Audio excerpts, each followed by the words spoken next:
ఈ రోజు మీరందరూ గుర్తుపెట్టుకోవాల్సిన ఒకటి ఉంది. కుప్పంలో ఉండే ప్రతి ఒక్కరిని కోరుతున్నాను, నేను మిమ్మల్ని అందరినీ పైకి తేవాలని ఆలోచిస్తున్నాను. మీలో కూడా పట్టుదల ఉండాలి. మీరు అట్ట కాకుండా నేనేదో చెప్తే మీరు ఇట్నే చెప్తారు కాబట్టి మేము ఇట్లనే ఉంటామంటే మిమ్మల్ని ఎవరు మార్చలేరు. మళ్ళీ అట్లా కాకుండా నేను చెప్పింది మీరు అర్థం చేసుకుని అందిపుచ్చుకోవాలి. ఈ పిల్లల భవిష్యత్తు కోసం నేను పనిచేస్తున్నా. రాబోయే 2047లో 23 సంవత్సరాల్లో కుప్పం భారతదేశానికి ఒక ఆదర్శ నియోజకవర్గంగా ఉండాలి. ఎవరన్నా చదువుకోవాలంటే బెంగళూరు పోవడం కాదు, కుప్పానికి రావాలి. అలాంటి ఇన్స్టిట్యూషన్స్ ఇక్కడ తీసుకొస్తాం. ఒక మెడికల్ కావచ్చు, ఒక ఇంజనీరింగ్ కావచ్చు, ఒక టెక్నాలజీ కావచ్చు, అలాంటివన్నీ తీసుకొస్తాం. ఇదే కాకుండా మోస్ట్ లివబుల్ ప్లేస్ గా తయారు చేస్తాం. కుప్పానికి వస్తే ఆరోగ్యం పెరగాలి. ఎవరైనా కుప్పానికి వచ్చి ఇక్కడ ఉంటే మామూలుగా బెంగళూరులో ఉంటే కంటే ఒక 20-30 సంవత్సరాలు ఎక్కువ బతికే పరిస్థితి వస్తే ఎత్తుక్కుంటూ కుప్పానికి వచ్చే పరిస్థితి వస్తారు. అలాంటి ఆరోగ్యకరమైనటువంటి మోస్ట్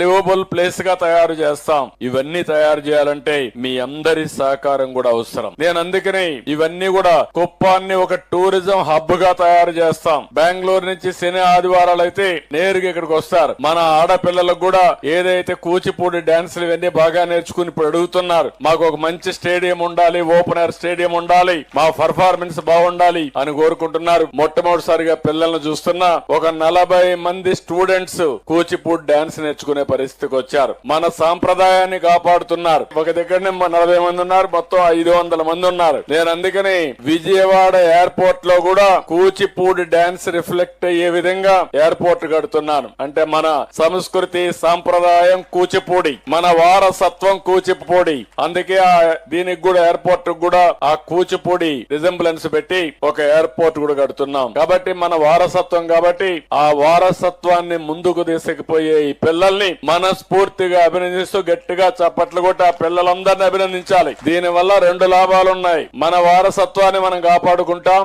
రెండో విషయంలో చూస్తే దీని వల్ల మన పిల్లల ఆరోగ్యం కూడా బాగుపడుతుంది. ఇది మన గొప్ప సంస్కృతి సాంప్రదాయం. ఇవన్నీ కూడా చేసుకుంటూ మనం ముందుకు పోతాం.